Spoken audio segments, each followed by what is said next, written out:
என் கண்மலையும் மீட்பெருமாகிய கர்த்தாவே, அடியுடைய வாயின் வார்த்தைகளும் கூடியிருக்கிற எங்கள் அனைவருடைய இருதயத்தின் தியானமும் சமூகத்தில் பிரதியாயிருப்பதாக. ஆமேன். கர்த்தருக்குள் பிரியமானவர்களே, அன்பு தாயார் இப்பொழுது என்னை அழைக்கின்ற பொழுது, கடந்த ஆண்டிலே ஐயா கொடுத்தார்கள், இந்த ஆண்டிலே என்று சொல்லி அவர்கள் ஆரம்பித்தார்கள். ஆம், கர்த்தருடைய பிரதான கிருபையினாலே கடந்த ஆண்டின் கடைசி இரவு 31/12/2024 நாம் கர்த்தர் நமக்கு பாராட்டின நன்மைகளை நினைவு கூறுவோம், ஆச்சரியப்படுவோம், தியானிப்போம் என்று சொல்லி நாம் ஆண்டவருடைய திருச்சமூகத்திலே நன்றியோடு கூட கடந்த ஆண்டை நாம் நிறைவு செய்தோம். இந்த புதிய ஆண்டிலும் ஆண்டவர் அடியனுக்கு இந்த கூடுகையிலே கர்த்தருடைய வார்த்தையை கொடுக்க கிருபை பாராட்டியிருக்கின்றார், ஜீவனை கொடுத்திருக்கின்றார். அதற்காக ஆண்டவருக்கு நன்றி செலுத்துகின்றேன். உங்கள் யாவருக்கும் ஆண்டவராகிய இயேசு கிறிஸ்துவின் திருப்பெயராலே புத்தாண்டு வாழ்த்துக்களை தெரிவித்துக் கொள்கின்றோம். அன்புக்குரியவர்களே, நாம் வாசித்த வேத பகுதியிலிருந்து ஒரே ஒரு வசனத்தை புதிய ஆண்டின் செய்திக்காக எடுத்துக்கொள்ள ஆவியானவர் கிருபை செய்வார். அது ஆதியாகமம் 12:2 நான் உன்னை பெரிய ஜாதியாக்கி உன்னை ஆசீர்வதித்து உன் பெயரை பெருமைப்படுத்துவேன், நீ ஆசீர்வாதமாய் இருப்பாய். நான் கர்த்தர் சொல்கின்றார், உன்னை பெரிய ஜாதியாக்கி உன்னை ஆசீர்வதித்து உன் பெயரை பெருமைப்படுத்துவேன், நீ ஆசீர்வாதமாய் இருப்பாய். அன்புக்குரியவர்களே, நமக்கு அடிக்கடி கேட்கின்ற வசனம்தான். ஆனால் இந்த 2025 வந்திருக்கிற நமக்கும் ஆண்டவர் நம்முடைய விசுவாசத்து தகப்பனாகிய ஆபிரகாமுக்கு கொடுத்த அதே வாக்குத்தத்தத்தை நம்முடைய இன மக்களுக்கும் கொடுக்க சித்தமுள்ளவராய் இருக்கின்றார். ஆபிரகாமுக்கு கொடுத்த இந்த வாக்குத்தத்தத்தில் 3 முக்கிய பகுதிகள் அடங்கியுள்ளது. ஒன்று, கிரேட் பிளெஸ்ஸிங், மாபெரும் ஆசீர்வாதம். இரண்டாவது, கிரேட் நேஷன், மாபெரும் ஜனம். மூன்றாவது, கிரேட் நேம், மாபெரும் பெயர். ஆம் அன்புக்குரியவர்களே, இதில் 3 ஆசீர்வாதங்களை நாம் பார்க்கின்றோம். மாபெரும் ஆசீர்வாதம், இந்த வாக்குத்தத்தம் கடவுளால் முற்பிதாவாகிய ஆபிரகாமுக்கு கொடுக்கப்பட்டிருந்தாலும் அது எல்லோருக்கும் சொந்தமானது என்பதை ஆதியாகமம் 12:3 பார்க்கின்றோம். இந்த ஆசீர்வாதத்தை பூமியின் எல்லா மக்களுக்கும் சொந்தமானதாக கூறுகின்றது. இந்த வாக்குத்தத்தமானது ஆபிரகாமுக்கும் அவருடைய பிள்ளைகளுக்கும் அவருடைய தலைமுறைக்கும் இஸ்ரவேல் மக்கள் அனைவருக்கும், யாரெல்லாம் அவரது பெயரால் கடவுளின் பிள்ளையாக வாழ தங்களை அர்ப்பணித்திருக்கிறார்களோ அவர்கள் அனைவருக்கும், பூமியில் எல்லா மக்களுக்கும் சொந்தமானது. ஆகவேதான் இந்த வாக்குத்தத்தம் மாபெரும் ஆசீர்வாதம், கிரேட் பிளெஸ்ஸிங் என அழைக்கின்றோம். யாரெல்லாம் பிறருக்கு ஆசீர்வாதமாக வாழ செயல்பட விரும்புகிறார்களோ அவர்களெல்லாம் சொந்தமானது. ஆகவே இந்த ஆசீர்வாதத்தை நாம் சொந்தமாக்கி பிறருக்கு ஆசீர்வாதமாக வாழ இந்த ஆண்டை நாம் அர்ப்பணிப்போம். இரண்டாவது, மாபெரும் ஜனம், கிரேட் நேஷன். இஸ்ரவேல் மக்கள் மாபெரும் ஜனம் என்றோ மாபெரும் நாடு என்றோ குறிப்பிடாதது தான். ஆனால் கடவுள் அவர்களை தமது சொந்த ஜனமாக ஏற்றுக்கொண்டதால் மாபெரும் ஜனமாக, மாபெரும் தேசமாக மாறுகிறது. இன்னும் உலக நாடுகளை எல்லாம் ஒப்பிட்டு பார்க்கும்போது இஸ்ரவேல் நாடானது மிக சிறிய நாடுதான். ஆனால் உலகின் நாடுகள் எல்லாம் கண்டு பயப்படும் நாடாக திகழ்கிறது. காரணம், கடவுள் ஆபிரகாமை ஆசீர்வதிப்பதையும் அவர் சொல்கின்றார் 12:3 ஆசீர்வதிக்கவும், உம்மை ஆசீர்வதிக்களை நான் ஆசீர்வதிப்பேன், சபிப்பவர்களை சபிப்பேன் என்று சொல்லி அங்கு கூறுகின்றார். இஸ்ரவேல் மக்களுக்கு ஆதரவாய் செயல்படும் நாடுகள் கடவுள் ஆசீர்வதிக்கின்றார். அவர்களை எதிர்த்து நிற்போரை ஒடுக்கின்றார். மேலும் இஸ்ரவேல் மக்கள் உலகின் எங்கு வாழ்ந்தாலும் அவர்கள் திறமையும் செயல்பாடும் சிறப்பானதாக பாராட்டுக்குரியதாகவும் பிறரை வாழ வைப்பதாகவும் உள்ளது. இந்த வாக்குத்தத்தத்தை நமக்கு சொந்தமாக ஏற்று செயல்படும்போது நம்மையும் கடவுள் மாபெரும் ஜனமாக ஆசீர்வதிக்க சித்தமுள்ளவராய் இருக்கின்றார். மூன்றாவதாக பார்க்கின்ற பொழுது மாபெரும் பெயர், கிரேட் நேம். கடவுள் ஆபிரகாமை அழைத்து ஆசீர்வதித்து அவனை ஆபிரகாமாக மாற்றுகின்றார். ஆபிரகாம் என்றால் உயர்த்தப்பட்ட தகப்பன் என்பது பொருள். ஆபிரகாம் என்றால் திரளான ஜனங்களுக்கு தகப்பன் என்பதாகவும் ஆதியாகமம் 17:5 பார்க்கின்றோம். இஸ்ரவேல் மக்களின் வாழ்க்கையில் கடவுளுக்கு யெகோவாவுக்கு அடுத்தபடியாக ஆபிரகாமை மதித்தார்கள். யெகோவா எங்கள் கடவுள், ஆபிரகாம் எங்கள் தகப்பன் என்று சொல்வதில் பெருமைப்பட்டார்கள். ஏனென்றால் ஆபிரகாமின் பெயரை சொன்னாலே ஆசீர்வாதம் என நம்பினார்கள். நமக்கும் ஆண்டவர் இயேசு கிறிஸ்துவின் பிள்ளைகளாக நம்மை முத்திரித்திருக்கின்றார். நாமும் ஆபிரகாமின் ஆவிக்குரிய மக்களாக இன்று வாழ்ந்து கொண்டிருக்கின்றோம். எனவே நமக்கும் அப்படிப்பட்ட பெயர் உண்டு. இத்தனை ஆசீர்வாதங்களும் எதற்கு? பிறருக்கு ஆசீர்வாதமாய் இருக்க, பிறருக்கு சேவை செய்ய. இத்தனை ஆசீர்வாதங்களும் யாருக்கு? யாரெல்லாம் ஆபிரகாமை தங்கள் ஆவிக்குரிய தகப்பனாக ஏற்று செயல்படுகிறார்களோ அவர்களுக்கு. யாரெல்லாம் ஆபிரகாமின் நற்குணங்களை பின்பற்றுகிறார்களோ அவருக்கு. ஆபிரகாமிடம் காணப்பட்ட முக்கியமான குணங்கள் என்ன என்று பார்க்கின்ற பொழுது அது 3 குணங்களை நாம் பார்க்கின்றோம். ஒன்று விசுவாசம், இரண்டாவது கீழ்ப்படிதல், மூன்றாவது விட்டு பிரிதல். அப்படின்றால் ஒன்று விசுவாசம். அங்கு ஆபிரகாம் விசுவாசிகளின் தகப்பன் என அழைக்கப்படுகின்றார். கேள்வி கேட்காமல் அப்படியே நம்பும் தன்மை. ஆண்டவர் உன்னை ஆசீர்வதிப்பேன் என சொல்கிறார். நாம் வாசித்த பதிலை பார்க்கின்றோம். நம்புகிறார். உன்னை பெரிய ஜாதியாக்குவேன் என சொல்லுகிறார். நம்புகிறார். பிள்ளை இல்லாத நிலையில் நம்புகிறார். ஒரு பிள்ளைக்கு வழியில்லாத உன் சந்ததியை வானத்தின் நட்சத்திரங்களைப் போலவும் கடற்கரை மணை போலவும் பெருக பண்ணுவேன் என்கிறார். அதையும் நம்புகிறார். எப்படி, எப்போது நடக்கும் என கேட்கவில்லை, நினைக்கவில்லை. கடவுள் சொன்னால் அது நிச்சயமாக நடக்கும் என்ற நம்பிக்கை, அந்த நம்பிக்கையில் வாழ்ந்தார். ஆகவே தான் கடவுள் அவரை ஆசீர்வதித்ததோடு மட்டுமல்ல, அவரை பின்பற்றி கடவுளின் நம்பிக்கை வைக்கும் அனைவரையும் ஆசீர்வதிக்கின்றார். ஆம் அன்புக்குரியவர்களே, நமக்கு கர்த்தர் கிருபையாய் கொடுத்திருக்கிற அந்த 2025ஆம் ஆண்டிலே நாம் வேதத்தை வாசிப்போம். ஆபிரகாமைப் போல நான் விசுவாசத்திலே நாம் நிலைத்திருப்போம். வாக்குத்தத்தங்களை நம்புவோம். ஏனென்றால் நமக்கு கொடுக்கப்பட்ட எல்லா வாக்குத்தத்தங்களும் நமக்கு உரியது. நம்முடைய முற்பதாக்களுக்கு கொடுக்கப்பட்ட ஒவ்வொரு வாக்குத்தத்தத்தின் பிள்ளைகளாய் நாம் வாழ்ந்து கொண்டிருக்கின்றோம். எனவே அதை நம்புவோம், அதன்படி வாழ்வோம்.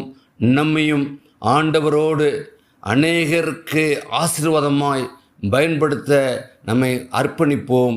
நம்முடைய விசுவாசத்தை காண்கின்ற கர்த்தர் இந்த ஆண்டிலே நிச்சயமாக நம்முடைய விசுவாசத்திற்கு தக்க பலனை, விசுவாசித்தால் தேவனுடைய மகிமையை காண்பீர்கள் என்ற வார்த்தையின்படி நாம் மகிமையான ஒரு வாழ்க்கையை இந்த ஆண்டிலே நாம் பெற்றுக்கொள்ள கர்த்தர் நமக்கு கிருபை செய்வார்.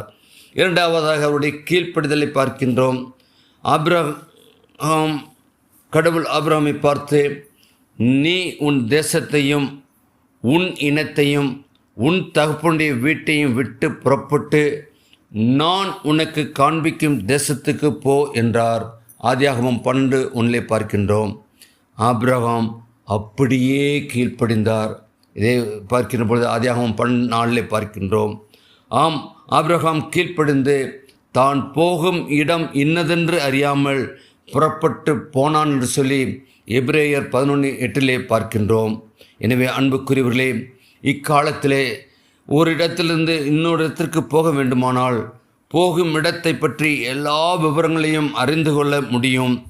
நாம் இருக்கிற இடத்திலிருந்து எவ்வளவு தூரத்தில் உள்ளது, பயண நேரம் என்ன, எந்த வழியாக செல்வது, எந்த போக்குவரத்து வாகனத்தை பயன்படுத்த வேண்டும், என்ன சீதோசன நிலை இருக்கும், என்ன உணவுகள் கிடைக்கும், என்ன மொழி பேசுவார்கள், மக்கள் எப்படிப்பட்டவர்கள், பயன்படுத்தும் பணம் என்ன, இப்படி எல்லா தகவல்களையும் சேகரித்து விடலாம். விருப்பம் போல சரியாக திட்டமிட்டு அங்கு செல்லலாம். ஆனால் இப்படி எந்த தகவலும் அறிய முடியாத நிலையில், எந்த வசதி வாய்ப்புகளும் இல்லாத காலத்தில் கடவுள் சொன்னதால் அப்படியே நம்பி கீழ்ப்படுகிறார் ஆபிரகாம். ஒரு முழுமையான கீழ்ப்படுதலை ஆபிரகாமிடம் காண முடிகின்றது. கேள்வி கேட்காத கீழ்ப்படுதலை காண முடிகிறது. ஆகவேதான் கீழ்ப்படுதலின் ஆசீர்வாதமாகிய மேன்மையை கண்டடைகிறார். கடவுளின் வார்த்தைக்கு கீழ்ப்படிந்து வாழும் வாழ்க்கை மேலான வாழ்க்கை. இந்த புதிய ஆண்டில் நாம் என்ன செய்ய வேண்டும் என தமது வார்த்தையின் மூலமாய் உணர்த்துகிறாரோ அதற்கு முழுமையாய் கீழ்ப்படிவோம். என்னால் நமக்கு கிருபையாய் நமக்கு கொடுக்கப்பட்டிருக்கின்ற காலங்களை பார்க்கின்ற பொழுது நிச்சயமாக எந்த இனத்திற்கும் இல்லாத ஒன்று நம்முடைய மூப்பர்கள் 1353 நாட்களாக தொடர்ந்து அநேகர் மூலமாய் கர்த்தருடைய வார்த்தையை நாம் கேட்டுக்கொண்டிருக்கின்றோம். அவருடைய திருச்சமூகத்தில் நாம் அமர்ந்து கொண்டிருக்கின்றோம். அந்த வார்த்தைக்கு இந்த ஆண்டிலே நாம் முற்றிலுமாக கீழ்ப்படிவோம் என்று சொன்னால் நிச்சயமாக நாம் ஆசீர்வாதத்தின் பாத்திரங்களாய் இந்த உலகத்திலே வாழ முடியும். மூன்றாவதாக விட்டு பிரிந்தார்கள். ஆபிரகாம் கடவுள் காண்பிக்கும் தேசத்துக்கு புறப்பட்டு செல்கிறார். அவரது உறவினர் லோத்தும் அவரோடு புறப்பட்டு செல்கின்றார். அங்கு பார்க்கின்ற பொழுது ஆபிரகாமுக்கும் லோத்துக்கும் ஏராளமான ஆடு மாடுகளும் வேலைக்காரரும் இருந்தார்கள். ஆபிரகாமின் வேலைக்காரரும் லோத்தின் வேலைக்காரரும் அடிக்கடி வாக்குவாதம் ஏற்பட்டது.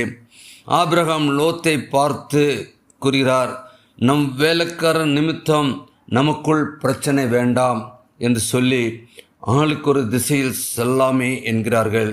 ஆதியாகமம் 13:8 பார்க்கின்றோம்.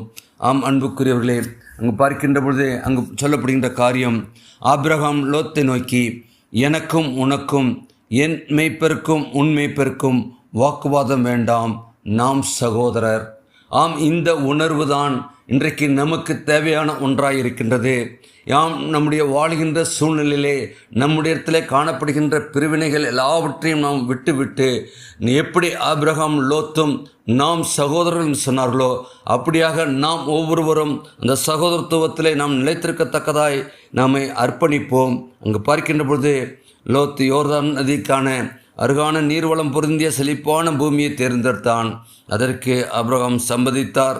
பிரச்சனைகளை தவிர்க்க சமாதானமாய் வாழ லோத்துவிற்காக விட்டு பிரிகின்ற தன்மையை அங்கு பார்க்கின்றோம். அங்கு பார்க்கின்ற பொழுது அங்கு சொல்கின்ற வார்த்தை, அங்கு அவர் விட்டு போகின்றார் என்று பார்க்கின்றோம்.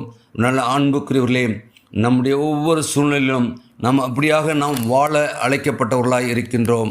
அது மட்டுமல்ல, அங்கு பார்க்கின்ற பொழுது ஆசீர்வாதம் என்பது நன்மையானதை தேர்ந்தெடுப்பதில் அல்ல, கடவுளின் கரத்தில் உள்ளது.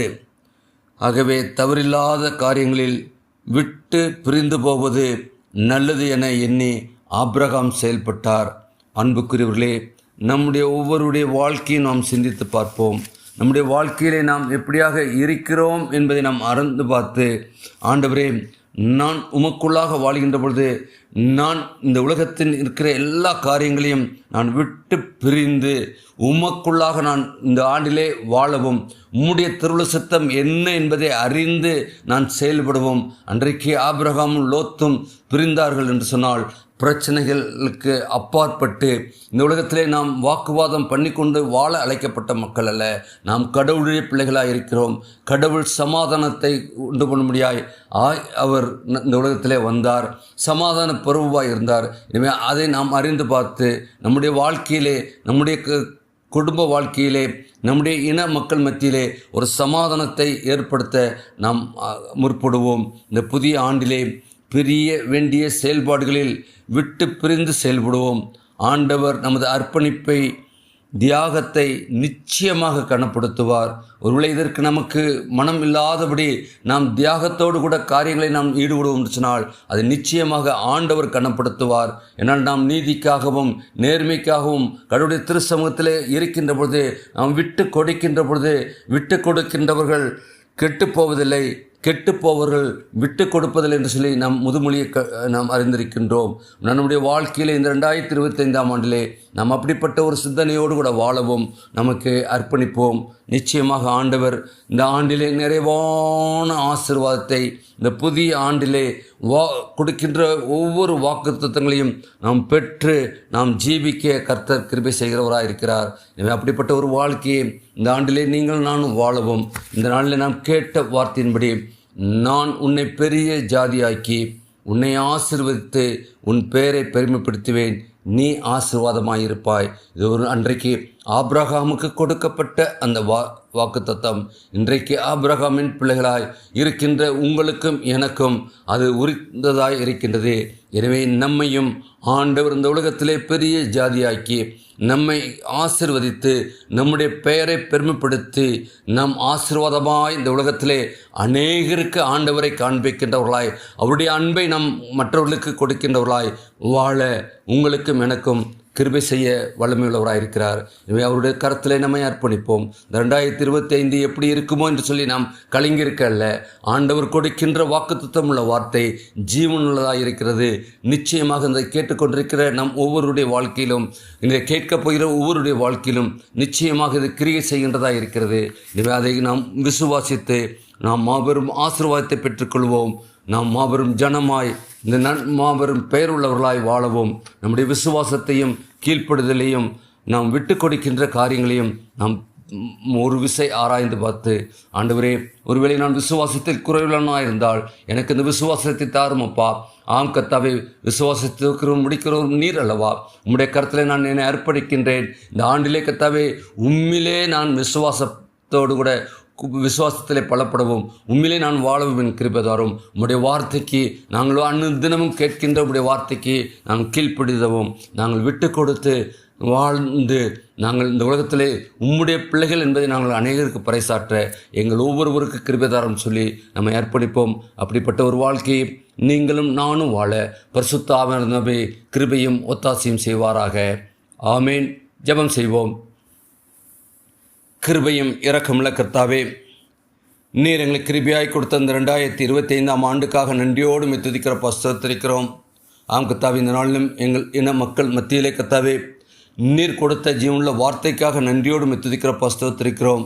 ஆம் கர்த்தாவே, அன்றைக்கு ஆபிரகாமுக்கு கொடுத்த அதே ஆசீர்வாதத்தை இன்றைக்கும் கர்த்தாவே எங்களுக்கு நீர் வைத்திருக்கிறீர். அதை நாங்கள் இந்த நாளில் நாங்கள் பெற்றுக்கொண்டிருக்கின்றோம். நாங்கள் அதை விசுவாசிக்கிறோம் அப்பா. ஆம் கர்த்தாவே, நாங்கள் விசுவாசிக்கிறவர் இன்னார் என்று நாங்கள் அறிந்திருக்கிறோம். எல்லாவற்றையும் செய்ய வல்லமையுள்ள தேவன் நீர் ஆண்டவரே. உம்மிலே நாங்கள் விசுவாசம் கொள்ளவும், உம்முடைய வார்த்தைக்கு நாங்கள் கீழ்ப்படிந்து கர்த்தாவே வாழவும், கர்த்தாவே எங்களுடைய வாழ்க்கையிலே எதெல்லாம் நாங்கள் விட்டு விட வேண்டுமோ எல்லாவற்றையும் விட்டு கொடுத்து கர்த்தாவே எங்களுடைய வாழ்க்கையை கர்த்தாவே இந்த நாட்களிலே வாழ எங்கள் ஒவ்வொருவருக்கும் கிருபையாய் மீட்பர் இயேசுவின் ஜெபிக்கிறோம் ஜீவனுள்ள பிதாவே. ஆமேன். ஆமேன்.